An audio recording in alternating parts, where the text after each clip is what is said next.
All right, I'll skip over the gas exchange. I'll continue with neuro first. That way we finish all the neuro and then we'll end with respiratory.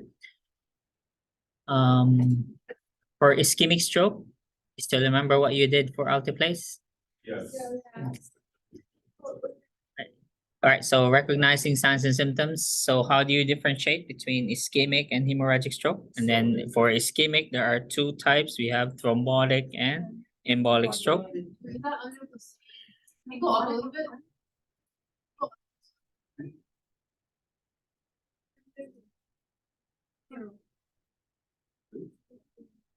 Oh, I forgot the delegation. Okay, let's start over. So what is your guide again for delegation? How do you know which one you can delegate? We always delegate what? Task. Okay, only a task, a skill. Okay. Can you ever delegate a cognitive action like assessment, an intervention, education, an evaluation? No. But can you delegate a task? Yes. Yes, you can delegate a skill. Whenever you do that though, make sure the delegatee is competent in doing the skill. All right. So let's say I ask you to choose between, you have an LPN, because we still have LPNs, and between a CNA and LPN. So who would you give what to? Vital signs, who would you give that to? CNA. Giving meds, who oral meds. Okay. All right. So things like that. Okay. So always give the easier task to an unlicensed personnel.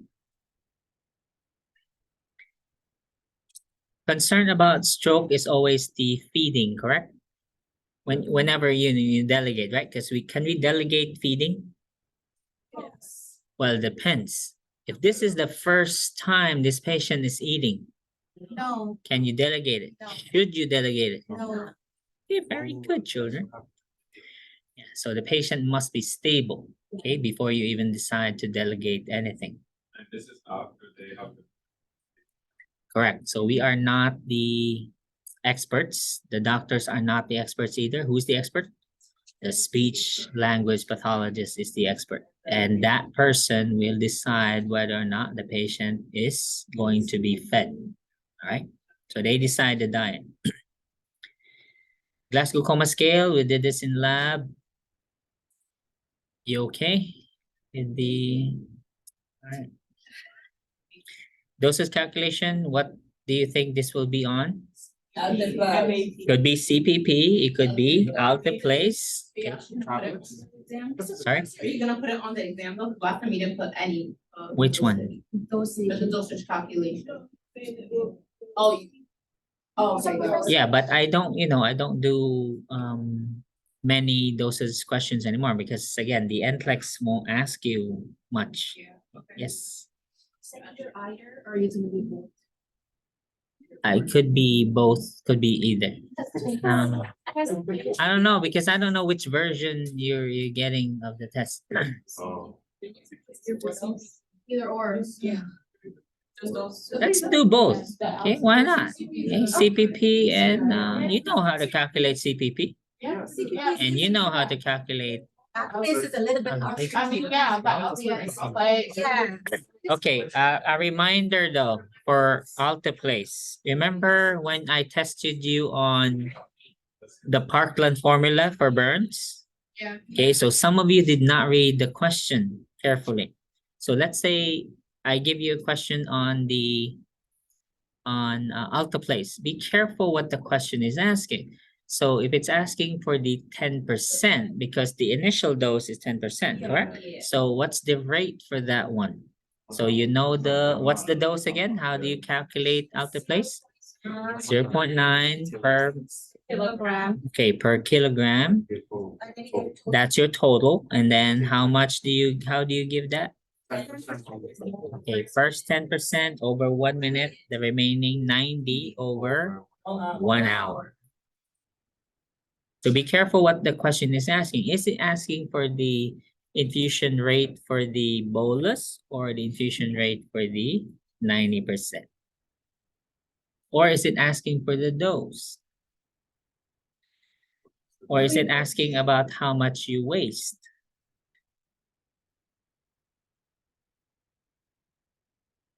Okay, signs and symptoms and management for each type of stroke.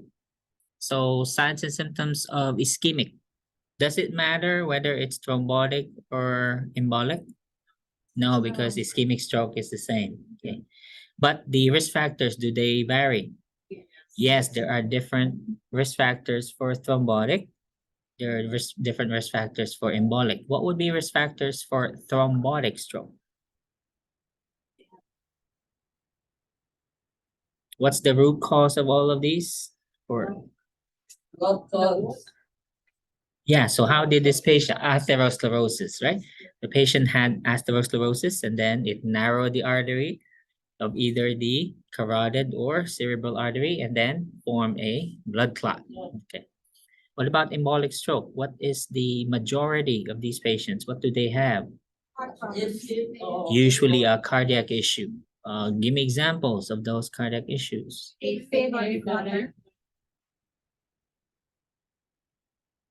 Come on, keep it coming. What else?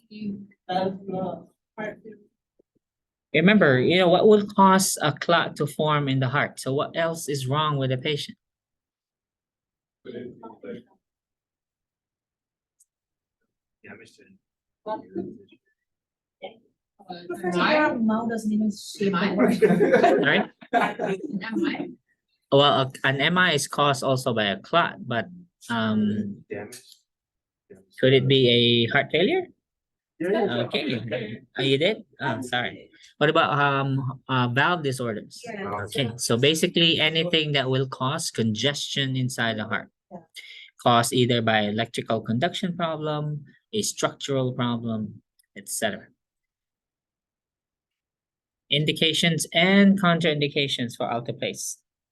Where did you find this? Yeah, both. Whoa. I mean, where?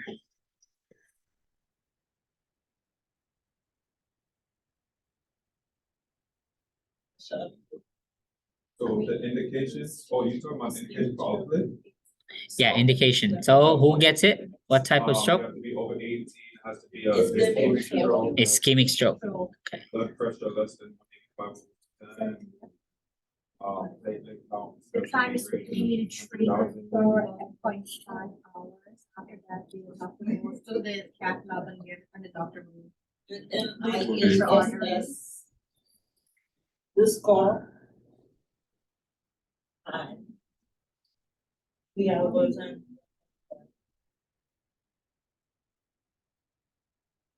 Okay, so under thrombolytic therapy, who gets it? We're doing the indications and Indication first. So that's indication. So definitely ischemic stroke. Oh, don't you have to like within 3 to 4.5 hours? Okay, so we have that here. So the American Stroke Association advocated though that we can extend it up to 3 to 4.5 hours with a few exceptions to the extension. Okay. If the patient misses the 3 to 4.5 hours, what do we do now? And okay, intra-arterial. Okay, the doctor has to administer it in the cath lab.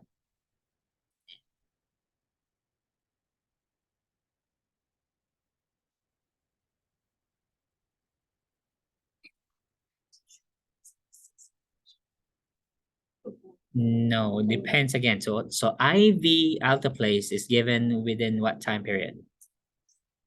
To 4.5. okay, correct. Intra-arterial, when can we give that? Beyond, yeah, they missed the window. They missed the 3 to 4.5 window, but they're still within 6 hours. So we still have one more shot. So patient goes to the cath lab, doctor administers it intra-arterially. Yeah, that is. Okay.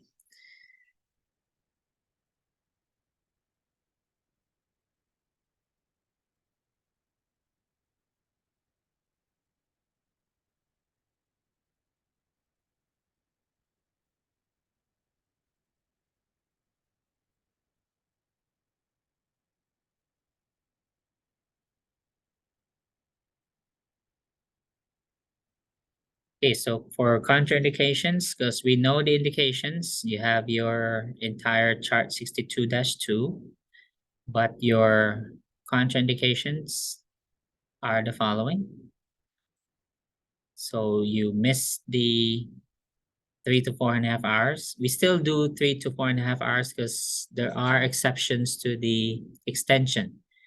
I mentioned this in class, right? So what are those 4 exceptions? The patient is too old, over 80 years old. And then next is, you said, okay, both diabetic and had a stroke history already.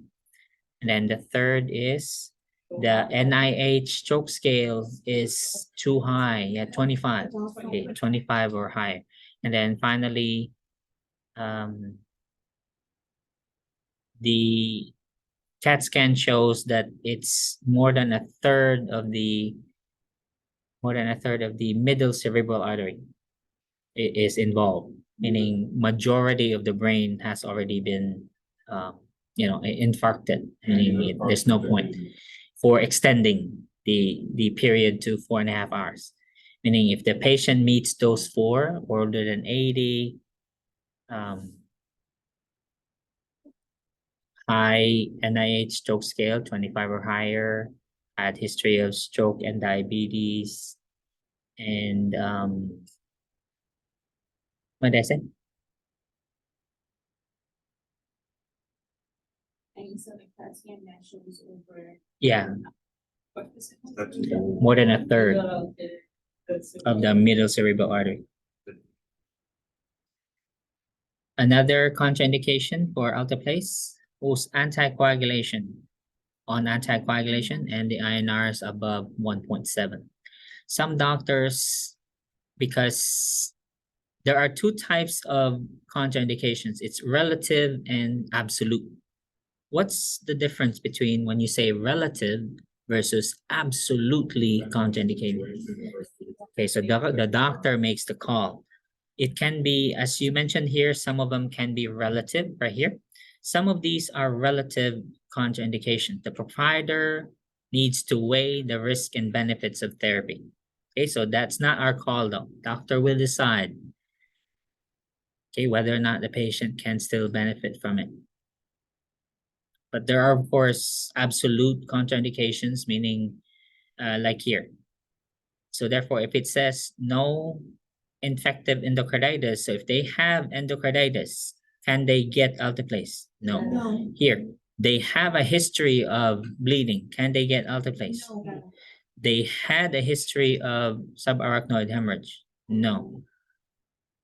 They had these within the last 3 months. No. Okay, do you understand? Or they have GI bleeding in the past 3 weeks. Okay, so these are absolute contraindications. The rest of it can be relative. The doctor makes the call. But again, that's not our concern because we're not the doctors.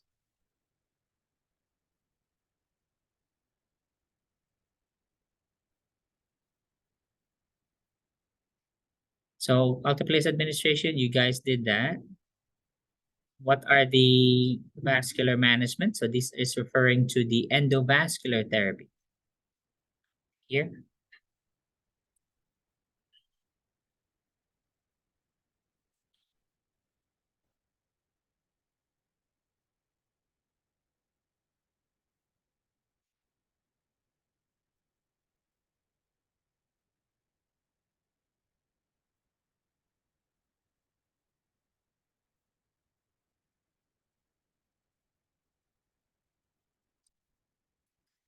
Post-op care for these because the patient had a surgical intervention.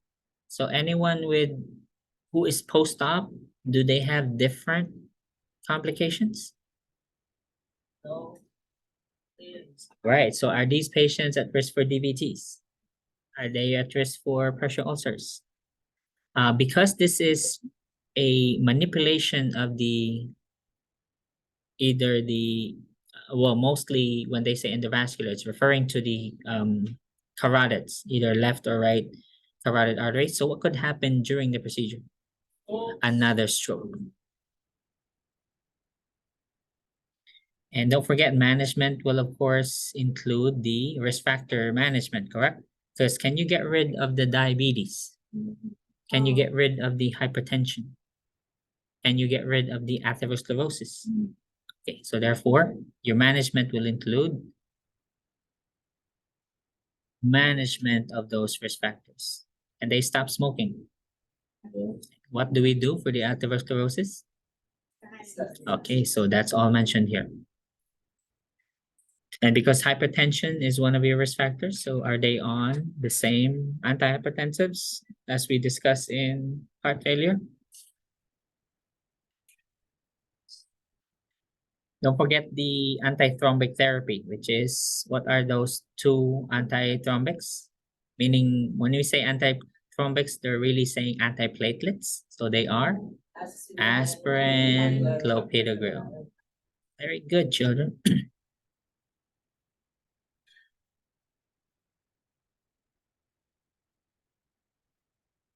So that's surgical management and your responsibilities. Complications after a stroke, what could happen?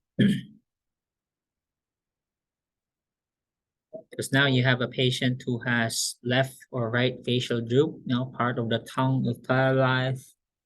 So what could happen? Okay, aspiration. So aspiration is frequent within the first 6 to 9 months after a stroke. Usually it either occurs in the rehab facility or at home. Did we discuss the supra versus infratentorial? Let me see.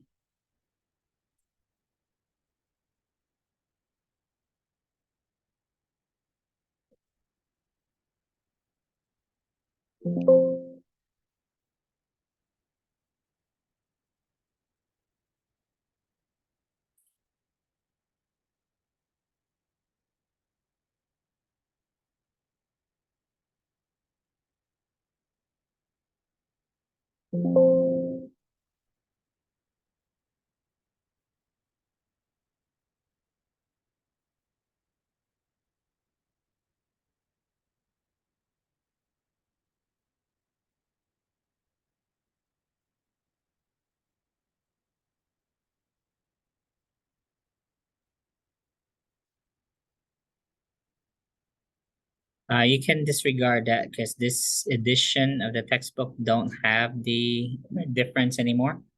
Let me just describe what it is for the NCLEX purposes.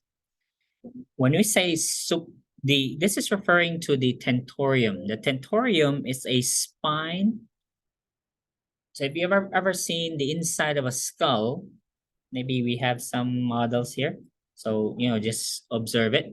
At the level of the ear, there's a spine that looks like this right here at the level of the ear. So it's not all smooth inside your skull. So there's a spine that occurs up to here. So it's shaped like this. It separates the upper and the lower parts of the brain. Now, if it's above that tentorium, we call it supratentorial region. And then, of course, below it is the infratentorial region. Now, right here. So can you... Well, that is just the brain. So this doesn't show the skull. But if this was inside the skull, so it would be right here. So if the surgical incision is above the tentorium versus below the tentorium, so if it's above, we usually position the patient with 30-degree head of the bed elevation. Okay. But still the same, the patient is at risk for increased ICP, correct? Because they had trauma to the brain because of the surgery. So if it's above the tentorium, the patient will be 30 degrees elevation. You can still turn them side to side, but if it's infratentorial, the patient will be flat. Are we clear? Flat on bed. Right? It has something to do with the drainage of because there will be drainage, correct? After you have surgery. Yeah, because you manipulated the brain, so there will be bleeding. So both will have a drain, but then the positioning would be different. It's supratentorial, you elevate the head of the bed. But if it's infra, below the tentorium, the incision is here, patient should be flat.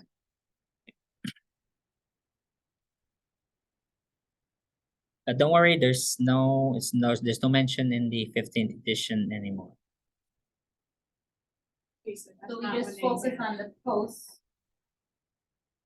Not going into supra or in. Correct.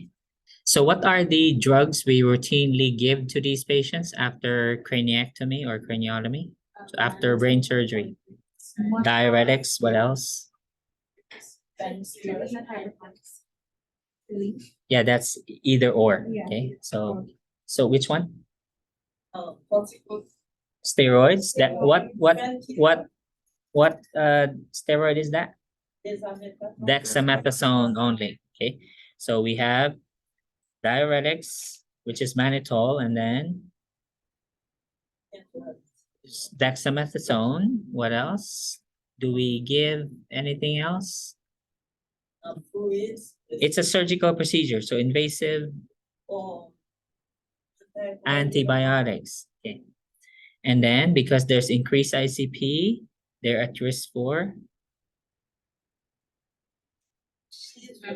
so anti-seizures. Which one is that again? We use levetiracetam. And then finally, number 5. Is this a stressful event for the patient? Yes. And what will there be? Also, you get PPI. Okay, PPI or H2 receptor blockers. So what are those 5 drugs again? Routinely given to post-craniotomy patients. Because of the increased ICP medication Levetiracetam. And then, or or H blocker. histamine receptor blockers. Alrighty. Wait, sorry, is it seizure medication again? Sorry. Levetiracetam. LEVI. Then TI. More than 3%. Yeah, we'll just stick with the diuretics. Okay, yes. If the person has high blood pressure, that is something. Depends. Yeah. Yeah, could be. What are you getting at? Actually, on the menopause on the 3%, hypertonics. Oh, yeah. If that's the case.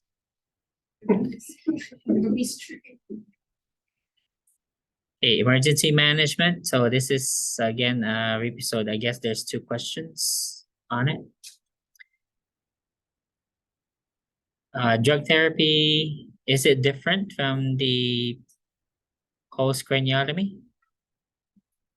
Because after craniotomy, did the patient did they sustain trauma from brain surgery? So is the drug management different after TBI? Exactly the same. As far as whether or not the patient receives antibiotics, what type of head injury would likely receive antibiotics? Open. So if the patient has an open skull injury, open fracture, skull fracture, then yes, antibiotics.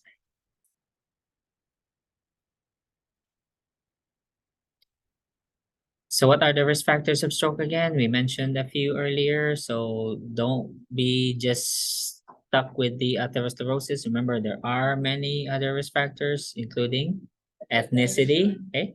Ethnicity, diabetes, hypertension. Right. Okay. So there are both modifiable and non-modifiable risk factors. Don't forget about age. Okay. And the pathophysiology for each between ischemic, which is thrombotic, embolic, and then hemorrhagic stroke. Prevention, of course, is managing the risk factors or taking, especially if they had a TIA, can they be placed on aspirin Plavix now? Yes. And then teaching, of course, that will include the social or lifestyle modifications, stop smoking, and then the drug therapy, as already mentioned. So that includes the antihypertensives. This is pathophysiology. What is pathophysiology? Okay, what happened? So in stroke, what is the pathophysiology? Okay, a clot, right? Yeah, ischemic, it's caused by a clot. How did that clot get there? Okay, and then now there's a difference between thrombotic and embolic. Then for hemorrhagic stroke, what are the three risk factors? Most common risk factors for hemorrhagic stroke? Hypertension, we should specify uncontrolled hypertension or untreated. And then what's the other two? Aneurysms, and finally, Malformation, MVA. No, you got the acronyms, the letters mixed up. MVA is motor vehicle accident. no, no, no, no. AVM. Yeah. What is AVM? Malformation. So this one's a duplicate again. Difference between managing ischemic versus hemorrhagic stroke. What's the management for ischemic stroke? We give what? Alteplase. What's the management for hemorrhagic stroke? Surgery. Okay, here's now aphasia. Please take note the difference, those terms used in the chapter. In aphasia, how many aphasias did the textbook mention? Expressive. Three. We have and mixed or global, that's the same. So mixed, they have both expressive and yes. receptive aphasia. What's the difference between that and dysarthria? Is it the same? Okay, it's a tongue, it's a speech, it's a motor problem. But do they have any problem with written communication? No, they can't. Okay, that's the main difference.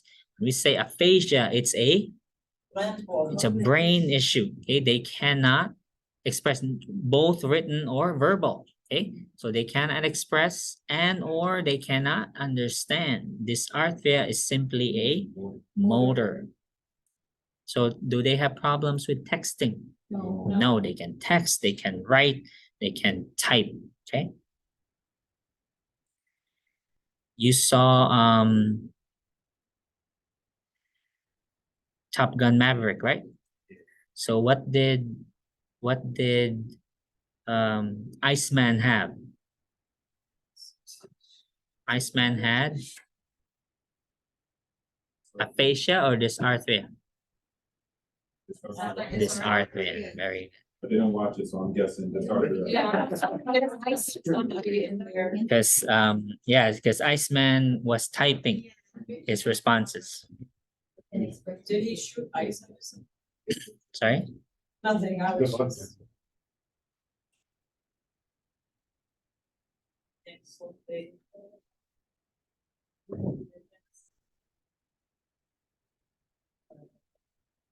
So the book was specific about how to communicate, okay? Was there a chart? I think there was a chart. So make sure you read the chart. It was very specific about how you communicate and what you can use and how, right? And they separated it from expressive and receptive. The sensory motor deficits, just one or two questions on this. So what are those again? So we talked about agnosia. So what is agnosia? Is this a butterfly or is it pencil? Yeah, but they don't Recognize an object. Apraxia. Sorry, can we repeat that? Because everybody said it at the same time and I do not know what anyone said. Agnosia and. Wait. Or shoes. Mistaken pencil for.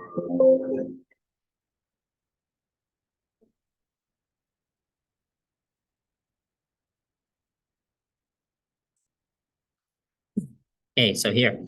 So let's start with agnosia. Inability to recognize objects. It could be visual, auditory, or tactile. Meaning you give them something, do they know what it is? So therefore, they don't know what it is. Do they know how to use it? No. No. But remember again, it could be visual, auditory, or tactile. What about apraxia?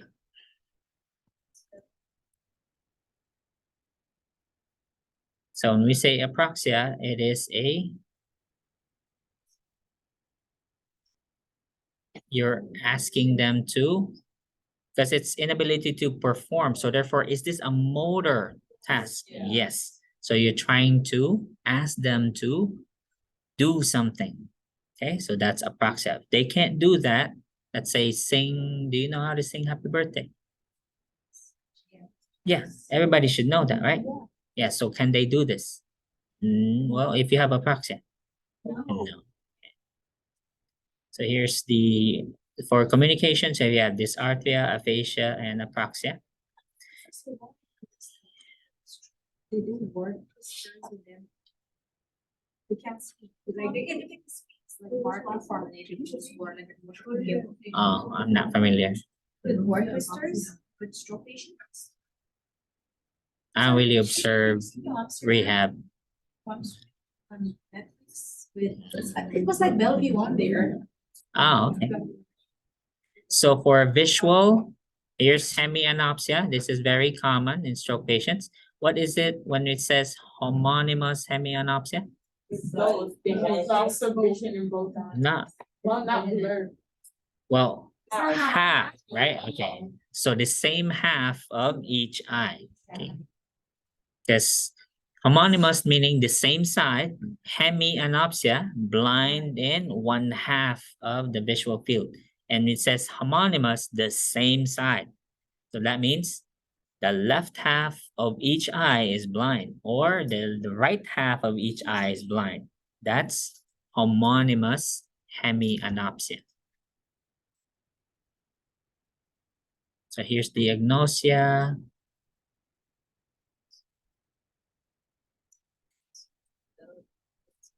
And here are your interventions. See the blueprint. Yeah, so it includes nursing management. So that means it includes the table. See a table? Yeah. So table 62-2, because it includes nursing management. Nursing management is your third column. You'll have to turn on Wi-Fi and connect to a network. That's where our Wi-Fi connects with us. All right, any questions? So this should cover, let's see if there's apraxia here. Well, there's ataxia.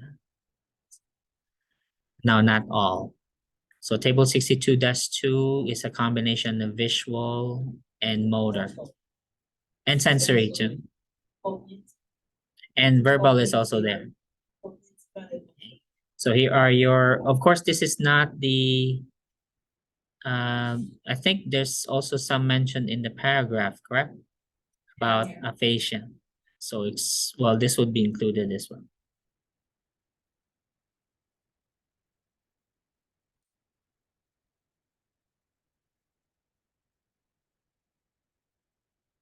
What is unilateral neglect? Basically, the side that they cause like the paralysis, they just don't care. You don't try to get any more response, you know. Everybody got that? So let's say the patient has left hemiplegia or left hemiparesis. Paresis is weakness, plegia is paralysis. So for, let's say, left paraplegia, left hemiplegia, that means can they feel or do anything on that side? No. So that starts from the face, correct? So from here, the eye, the eyelid, the face, the jaw on that side, and that part of the tongue right there, all the way to the toes, okay? They cannot feel or move it. So what happens to that side? Okay, so we call that neglect. And is that prone to injury now? Okay, so remember, it includes the mouth also. So take time to examine the mucosa.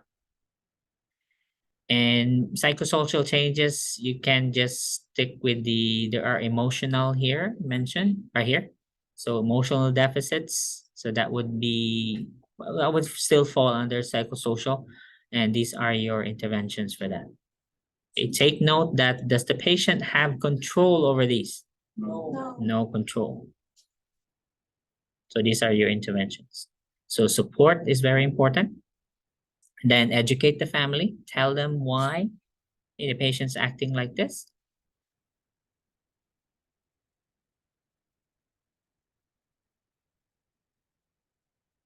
Take note that here it says here control stressful situations if possible. Okay, if possible. But basically just provide a safe environment for these patients. So that's the psychosocial. Joint Commission stroke core measures. Let me, let me just show you on a different textbook, okay? It'll be for the NCLEX especially.